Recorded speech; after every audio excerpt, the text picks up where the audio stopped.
Good morning विद्यार्थियों। हम आज बात करते हैं अध्याय चौथे की, जिसमें जनसंख्या संरचना के अंतर्गत पढ़ेंगे। ये इकाई आपको मैंने पहले भी कहा था कि 6 नंबर की है, जिसमें 2 नंबर के क्वेश्चन पूछे जाते हैं और 4 नंबर के क्वेश्चन पूछे जाते हैं। इस प्रकार से अपन को आज पढ़ना है जनसंख्या संरचना के बारे में। जनसंख्या संरचना क्या है, इसकी बात करें पहले तो जनसंख्या संरचना जनसंख्या के मापने योग्य विशेषताओं के पहलुओं का अध्ययन किया जाता है। कौन कौन से पहलू विद्यार्थियों? जैसे आयु, लिंगानुपात, साक्षरता दर, ग्रामीण नगरीय संगठन, व्यावसायिक संगठन, उनके बारे में। तो जनसंख्या संरचना क्या है, पहले क्वेश्चन ये बनता हमारा कि जनसंख्या संरचना क्या है। तो इनकी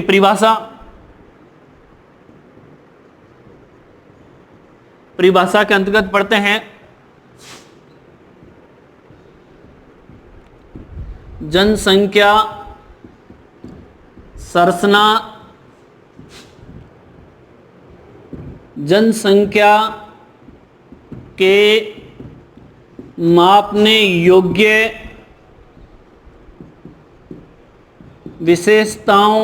विशेषताओं जैसे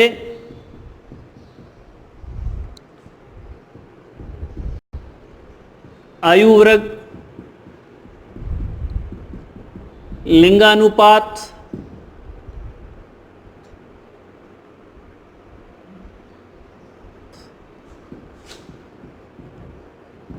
साक्षरता दर या साक्षरता, ग्रामीण व नगरीय संगठन और व्यवसाय,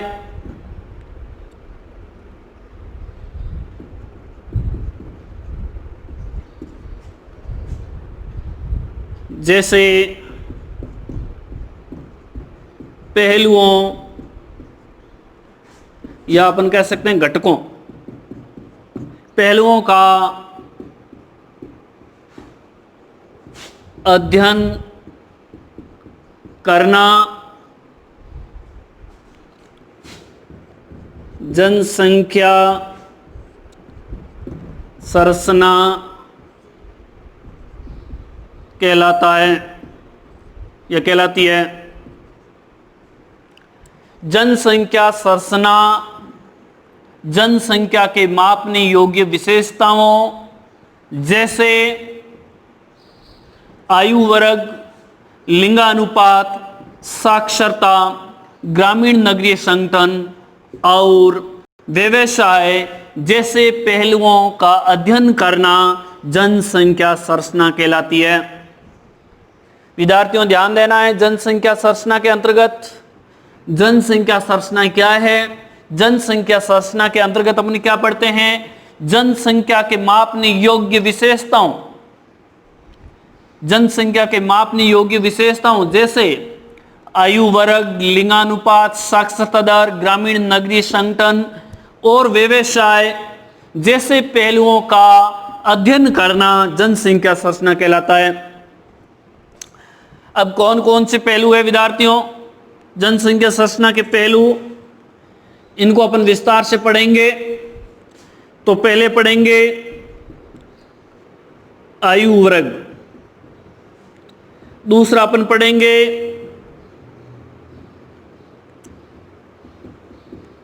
लिंगानुपात, तीसरा अपन पढ़ेंगे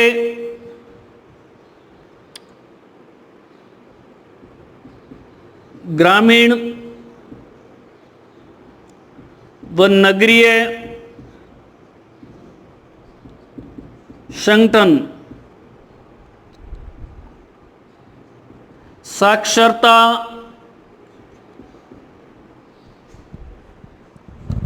और आगे पढ़ेंगे व्यावसायिक संगठन। के बारे में विस्तार से।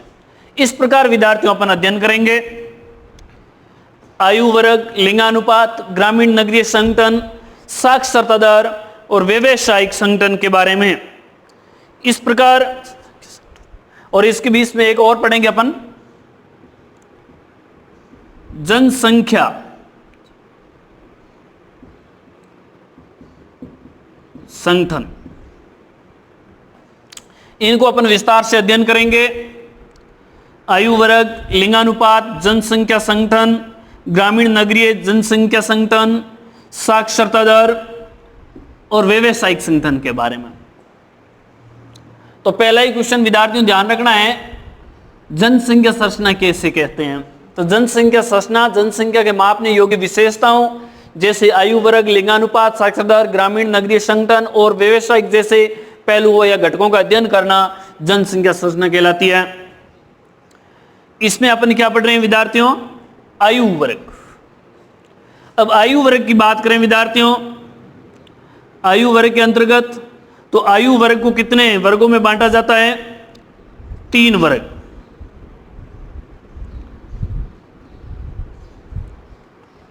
कितने वर्गों में बांटा जाता है आयु वर्गों को, 3 वर्गों में। पहला वर्ग होगा बाल वर्ग, या इसको अपन युवा वर्ग भी कहते हैं,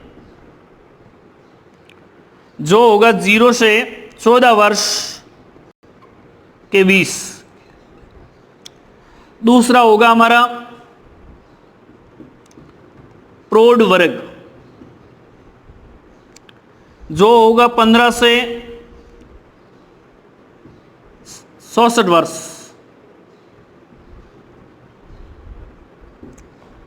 और तीसरा होगा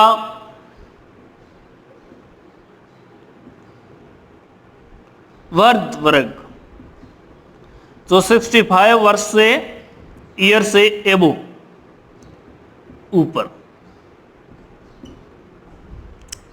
इस प्रकार से आयु वर्ग को कितने भागों में बांटा जाता है विद्यार्थियों, 3 भागों में। अब आयु वर्ग संरचना क्या है, इसको भी डेफिनेशन याद होनी जरूरी है। इसके आयु संरचना के अंतर्गत आयु संरचना के अंतर्गत मतलब विद्यार्थियों आयु संरचना की भी डेफिनेशन याद होनी चाहिए। तो इसके अंतर्गत अपन पढ़ते हैं कि आयु संरचना के अंतर्गत किसी प्रदेश या देशों या देश में, मतलब किसी प्रदेश या देश में उनकी आयु, देश में पाए जाने वाले विभिन्न आयु वर्गों के लोग, उस देश किसी प्रदेश या देश में पाए जाने वाले विभिन्न आयु वर्गों के लोगों, मतलब विभिन्न आयु वर्ग, जैसा कि आपको 0 से 14 वर्ष यानी बाल वर्ग, युवा वर्ग, प्रौढ़ वर्ग, वृद्ध वर्ग, तो इनके जैसे आयु संरचना के अंतर्गत अपन पढ़ते हैं। तो विभिन्न आयु वर्गों के लोगों की, विभिन्न प्रदेश या पाए जाने वाले विभिन्न आयु वर्गों के लोगों की आयु या उम्र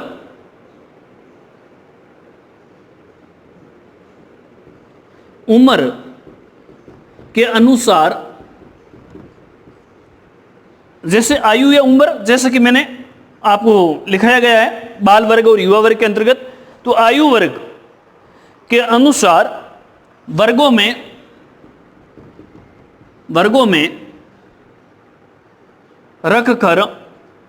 रख कर अध्ययन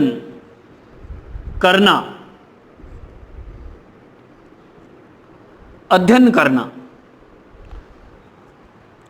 आयु संरचना के अंतर्गत किसी प्रदेश या देश में पाए जाने वाले विभिन्न आयु वर्गों के लोगों की आयु या उम्र के अनुसार वर्गों में रख करके अध्ययन करना आयु संरचना कहलाता है। ये डेफिनेशन है आयु वर्ग की विद्यार्थियों। ये आयु संरचना के अंतर्गत किसी प्रदेश या देश में पाए जाने वाले विभिन्न आयु वर्गों के लोगों की आयु या उम्र के अनुसार वर्गों में रख कर अध्ययन करना आयु वर्ग है, आयु वर्ग संरचना कहलाती है। आयु वर्ग संरचना जैसे बाल वर्ग, प्रौढ़ वर्ग और वृद्ध वर्ग। इस प्रकार से बाल वर्ग या युवा वर्ग जिसकी आयु 0 से 14 वर्ष, प्रौढ़ वर्ग जिसकी आयु 15 से 66 वर्ष और वृद्ध वर्ग जिसकी आयु 65 वर्ष से ऊपर, ये 3 वर्गों में रख करके अध्ययन किया जाता है। बाल वर्ग या युवा वर्ग, इसके अंतर्गत अपन अध्ययन करें तो मुख्य रूप से अपन बात करते हैं विश्व में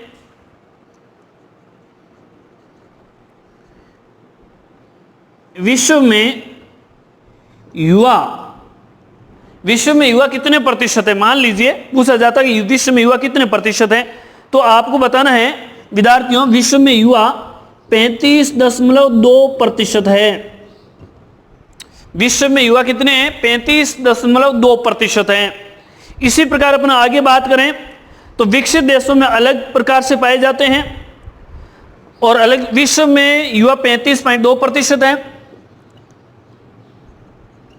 विश्व में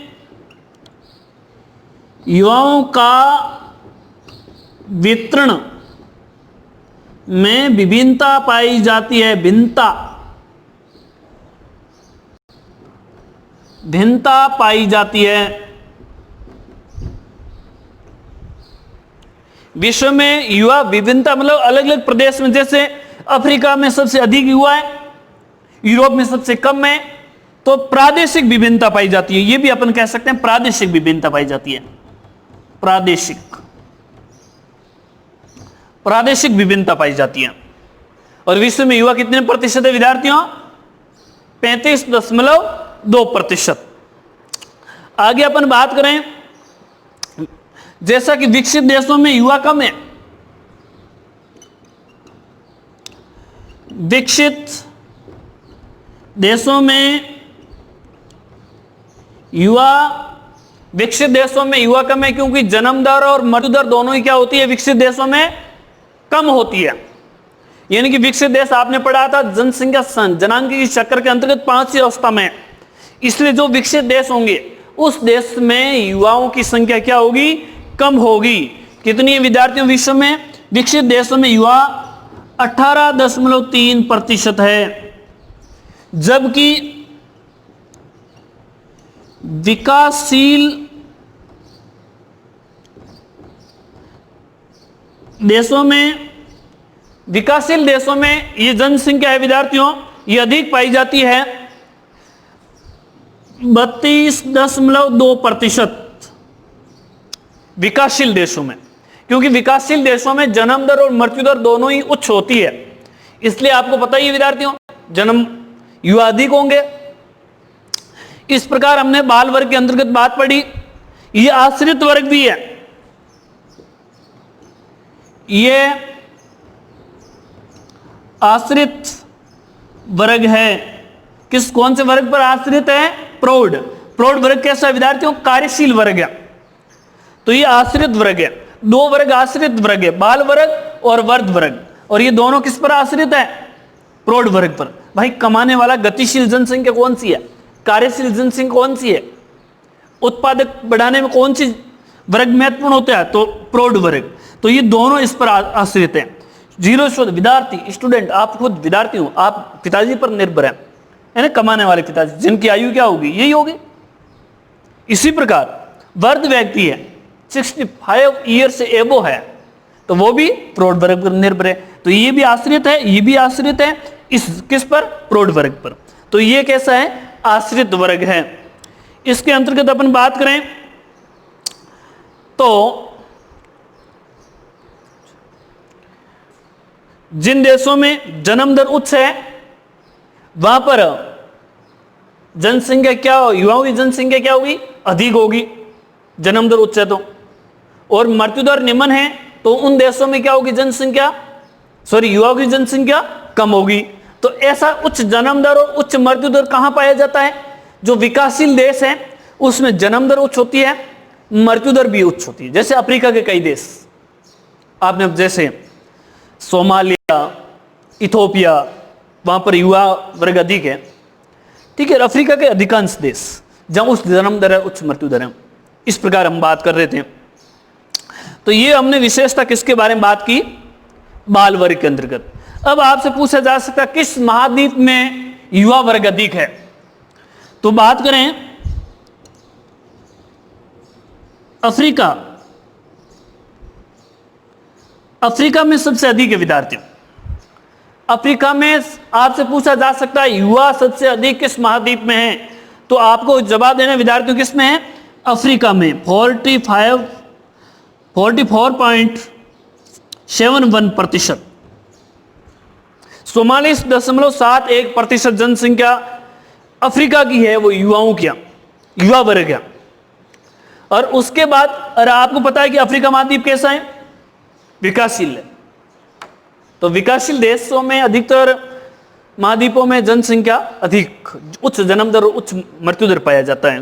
तो अफ्रीका में युवाओं की अधिक है। उसके बाद करें एशिया। एशिया एक कृषि प्रधान महाद्वीप के अंतर्गत आता है। तो यहां पर भी युवाओं की जनसंख्या क्या विद्यार्थियों? बहुत अधिक है। कितनी है युवा? 33.6% युवा वर्ग, यह बाल वर्ग कह सकते हैं। इसके बाद करें बात उत्तरी अमेरिका की, या फिर उत्तरी अमेरिका से उससे बात करें तो दक्षिणी अमेरिका में भी जनसंख्या अधिक है। दक्षिणी अमेरिका में भी युवाओं की जनसंख्या बहुत अधिक है। दक्षिण अमेरिका में भी 41 दशमलव कुछ आसपास है। दक्षिणी अमेरिका की 41 दशमलव के आसपास है लगभग, हाँ 41.5% विद्यार्थियों किसकी है? दक्षिणी अमेरिका की। इस प्रकार, और युवाओं में बात करें सबसे कम किस देश में युवा जनसंख्या है? तो विद्यार्थियों जापान में। देश की बात करें तो सबसे कम किस में युवा? जापान में। जापान बूढ़ों का देश है, साला बूढ़े सबसे अधिक है जापान में। कौन से देश में सबसे कम युवा है? तो कौन सा देश है? जापान। जापान में कितने विद्यार्थियों? लगभग 14.3% जापान में। और इसी प्रकार अपन बात करें जर्मनी में, तो जर्मनी दूसरे नंबर में आती है। जर्मनी में 15.2% के आसपास युवा वर्ग है। तो जापान और जर्मनी में भी युवा कम है, यानी कि विकसित देशों में युवा कम है। कुल मिलाकर के बात यह है विद्यार्थियों। अब बात करें प्रौढ़ वर्ग की, तो ये बात हमने किसकी कर दी विद्यार्थियों? नोट कर लें। बाल वर्ग के अंतर्गत, ये युवा वर्ग के अंतर्गत 0 से 14 वर्ष विश्व में प्रमुख युवा वर्ग। अब मैं कर रहा हूं प्रौढ़ वर्ग की बात।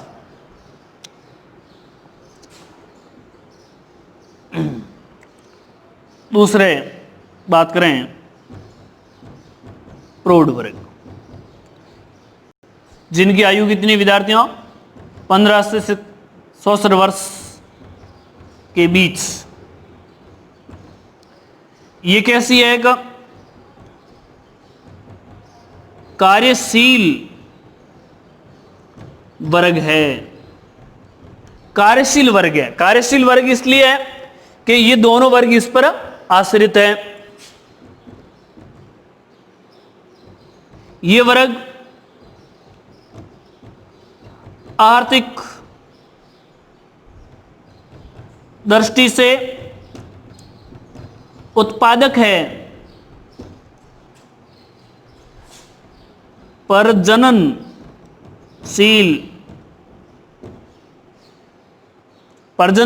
भी है, प्रजननशील तथा गतिशील है वर्ग है, गतिशील वर्ग है।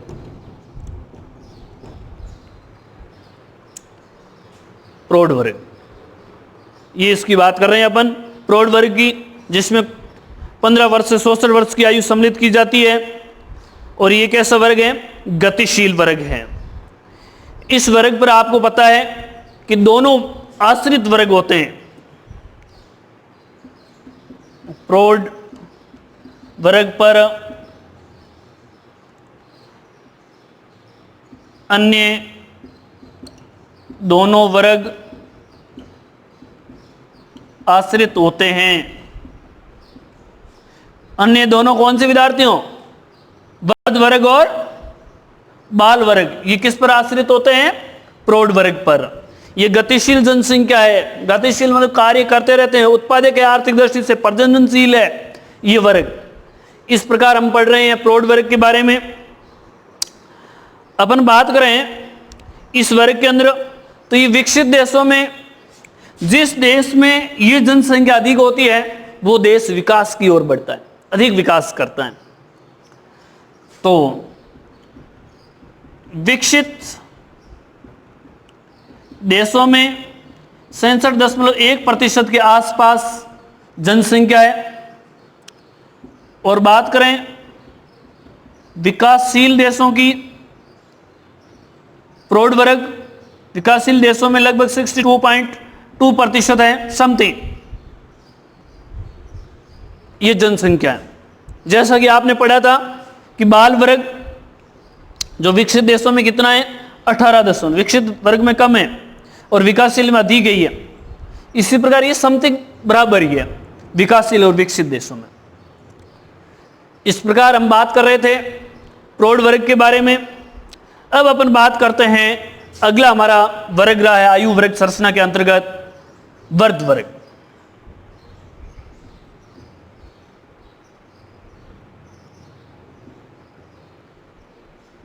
वृद्ध वर्ग जो 65 वर्ष से ऊपर की बात है।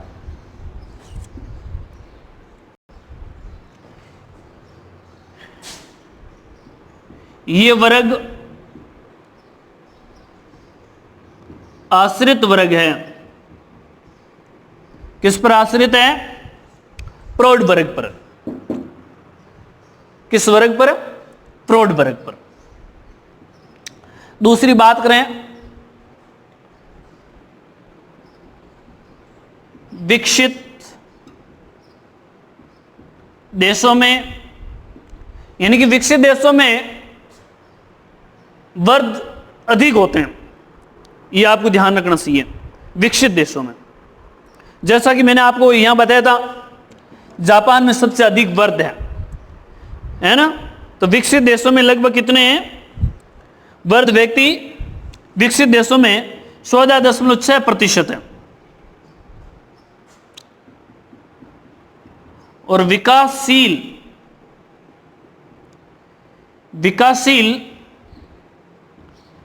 देशों में विद्यार्थियों कितना है? 6.2% लगभग समथिंग विद्यार्थियों। कई किताबों में 8% लिखा हुआ है और कई पुस्तकों में 6.2% भी है।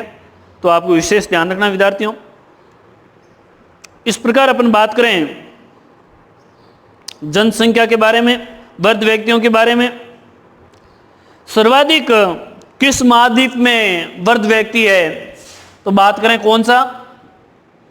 यूरोप। देखिए विद्यार्थियों, जो महाद्वीप विकसित है तो वहां पर जन्म दर और मृत्यु दर दोनों क्या होती है? कम होती है। तो जन्म दर और मृत्यु दर दोनों कम होगी तो उसमें क्या होंगे? अधिक कौन होंगे? वृद्ध व्यक्ति। तो सबसे अधिक किसमें है? यूरोप में। और विकासशील देश है, जैसे बात करें विकासशील देशों के अंदर इथोपिया, और दूसरी बात करें सोमालिया, इन देशों में लगभग 2 से 3% ही वृद्ध व्यक्ति है, जहां पर जन्म दर और मृत्यु दर अधिक है। विकसित देशों में जन्म दर और मृत्यु दर विद्यार्थियों कम होती है। तो कम होती है तो वहां किन की संख्या अधिक हो जाती है? वृद्ध व्यक्तियों की। तो वृद्ध वर्ग अधिक है। यूरोप महाद्वीप कैसा है? विकसित है। तो यूरोप महाद्वीप में क्या होगा? वृद्धों की व्यक्तियों की संख्या अधिक होगी, है ना विद्यार्थियों। तो कितनी है? लगभग 14.6% यूरोप में। और सबसे कम किसमें? सोमालिया, इथोपिया में सबसे कम व्यक्ति रहते हैं। और देश की बात करें तो सबसे अधिक किस देश में विद्यार्थियों? जापान में वृद्ध व्यक्ति। किस देश में विद्यार्थियों? जापान में वृद्ध व्यक्ति अधिक है, क्योंकि जो देश विकसित होगा, जिस देश में जन्म दर और मृत्यु दर दोनों क्या होनी चाहिए? कम है, तो वो देश विकसित है। तो जापान में सर्वाधिक है वृद्ध व्यक्तियों। कितने प्रतिशत है विद्यार्थियों जापान में? लगभग 18.27% वृद्ध व्यक्ति है। जबकि यहां आपने बात की थी जापान में युवा कम है, क्योंकि जन्म दर और मृत्यु दोनों कम है, तो फिर होगा जन्म लेने वाले भी कम है। तो सबसे कम युवा किस देश में? जापान में। सबसे बूढ़े लोग किस देश में सबसे अधिक? जापान में, है ना विद्यार्थियों? तो इस प्रकार हम बात कर रहे थे, जापान में सबसे अधिक वृद्ध व्यक्ति है। विकसित देशों में और विकासशील देशों में, जो विकासशील देश है उसमें भी काफी अंतर है। विकसित देशों में वृद्ध व्यक्ति अधिक होते हैं, विकासशील देशों में कम होते हैं, जैसे कि मैंने यहाँ आपको बताया है। तो एक बार और रिवीजन करते हैं अपन। जनसंख्या संरचना के अंतर्गत विद्यार्थियों परिभाषा: जनसंख्या संरचना जनसंख्या के मापने योग्य विशेषताओं जैसे आयु वर्ग, लिंगानुपात, साक्षरता, ग्रामीण नगरीय संगठन और व्यवसायिक जैसे पहलुओं या घटकों का अध्ययन करना जनसंख्या संरचना कहलाता है। ठीक है विद्यार्थियों, इन पहलुओं आयु वर्ग, लिंगानुपात, साक्षरता, ग्रामीण नगरीय संगठन, इनके बारे में, है ना। कौन कौन से संगठन इस अध्याय में पढ़ेंगे अपन? आयु वर्ग को पढ़ेंगे, लिंगानुपात को पढ़ेंगे, ग्रामीण और नगरीय संगठन को पढ़ेंगे, जनसंख्या संगठन को पढ़ेंगे, साक्षरता दर को पढ़ेंगे, व्यवसायिक संगठन को पढ़ेंगे। तो पहले बात करते हैं आयु वर्ग की। तो आयु वर्ग के अंतर्गत क्या पढ़ते हैं विद्यार्थियों? आयु वर्ग के अंतर्गत हम किसी प्रदेश या देश में पाए जाने वाले विभिन्न आयु वर्गों के लोगों की आयु या उम्र के अनुसार वर्गों में रखकर अध्ययन करना आयु वर्ग संरचना कहलाती है। ये इसकी डेफिनेशन है आयु वर्ग की। कौन से वर्ग? जैसे आयु वर्ग में रखना, यानी कि बाल वर्ग, प्रौढ़ वर्ग और वृद्ध वर्ग, इनके बारे में। अब बाल वर्ग के अंतर्गत अपन क्या पढ़ते हैं? जो आयु 0 से 14 वर्ष की है वो बाल वर्ग। प्रौढ़ वर्ग के अंदर विद्यार्थियों 15 से 16 वर्ष के बीच में है वो प्रौढ़ वर्ग, और 65 वर्ष से अधिक है वृद्ध व्यक्ति। अब अपन बात करें बाल वर्ग। बाल वर्ग विश्व में युवा लगभग 35.2% है। कितने विद्यार्थियों? 35.2% युवा है। रिपोर्ट 2004 की, ध्यान रखना रिपोर्ट अलग अलग होती है 2004 के अनुसार। विश्व में युवा का वितरण विभिन्नता पाई जाती है, यानी कि विश्व के अलग अलग महाद्वीपों में, अलग अलग देशों में युवाओं की जो वितरण है, प्रादेशिक वितरण है, वो अलग अलग होता है, विभिन्नताएं पाई जाती है।